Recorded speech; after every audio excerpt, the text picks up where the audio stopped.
Hi viewers, welcome to VR blogs. ఈరోజు నేను మురుడేశ్వర్, ఇంకా మ్యాంగ్రూవ్ ఫారెస్ట్, ఇంకా అప్సరకొండ వాటర్ ఫాల్స్ గురించి చెప్పబోతున్నాను.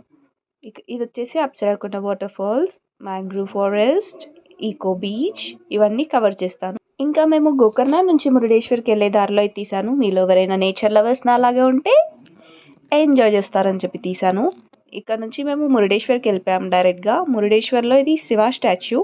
ఇది థర్డ్ లార్జెస్ట్ శివ స్టాచ్యూ అంటారు. ఇది వచ్చేసి మనకి 123 ఫీట్స్ ఉంటుంది శివ స్టాచ్యూ. ఇది బిల్డ్ చేయడానికి అయితే 2 years పట్టిందంట. ఇక్కడ వచ్చేసి లక్దేవ్ సీ అని అంటారు. ఇది లోపల వచ్చేసి టెంపుల్ వ్యూ, మిడిల్లో గణపతి దేవుడు ఉంటాడు, సైడ్కి ఆత్మలింగం శివుడిది ఉంటుంది. ఇది కూర్చోడానికి ప్లేస్ ఉంటుంది సైడ్కి. ఈ సీ వచ్చేసి 3 sides కవర్ అయి ఉంటుంది ఈ టెంపుల్కి. ఇదే మెయిన్ అట్రాక్షన్ అని చెప్పాలి. ఇంకా వచ్చేసి రాజగోపురం, 20 floors రాజగోపురం ఉంటుంది. ఆ రాజగోపురం పైనుంచి చూస్తే మాత్రం మొత్తం శివ స్టాచ్యూ అదంతా కనిపిస్తూ ఉంటుంది. ఇక్కడ వచ్చేసి అదే శివ స్టాచ్యూ చూపిస్తున్నాను. ఈ పక్కన ఇంకా టెంపుల్స్ ఉన్నాయి.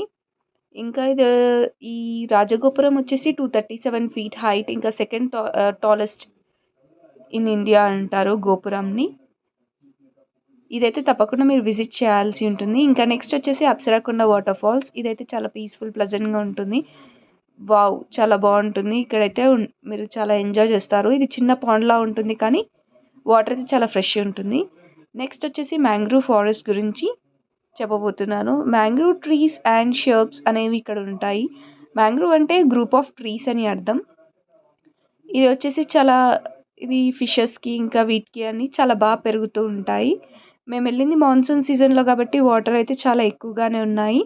ఇది వచ్చేసి మ్యాంగ్రూవ్ బోర్డ్ వాక్ అని ఉంటుంది. 10 rupees టికెట్ తీసుకొని అయితే వెళ్ళాల్సి ఉంటుంది దీని లోపలికి పర్ హెడ్. మేమైతే వెళ్ళాము. ఆ తర్వాత లోపల ఇలా ఉంటుంది. నీళ్ళైతే చాలా ఎక్కువగా ఉన్నాయి. నార్మల్గా అయితే ఇంత ఎక్కువగా ఉండవు. ఇంకా జూన్ మంత్లో కాబట్టి, రైనీ సీజన్ కాబట్టి బోటింగ్ కూడా ఆపేశారు. నార్మల్గా అయితే బోటింగ్ ఇక్కడ ఉంటుంది.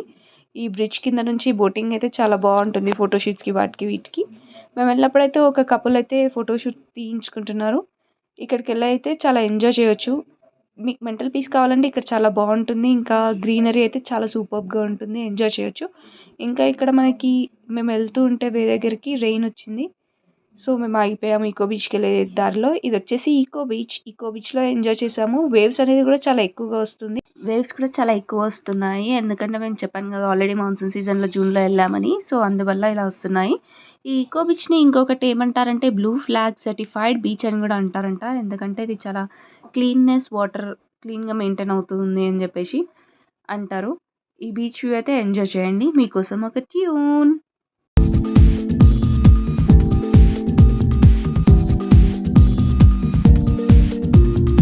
ఇంకేంటి ఫ్రెండ్స్, ఇది చూసాక మీకు కూడా బాగా ఎంజాయ్ చేయాలనిపిస్తుంది కదా, అలా ఎగురుకుంటూ అలా. ఇంకా ఎందుకు ఆలస్యం, ఇంకా మీకు నెక్స్ట్ ఊటీ గోకర్ణ ప్లాన్ చేసుకోండి. Thanks for watching the video VR vlogs.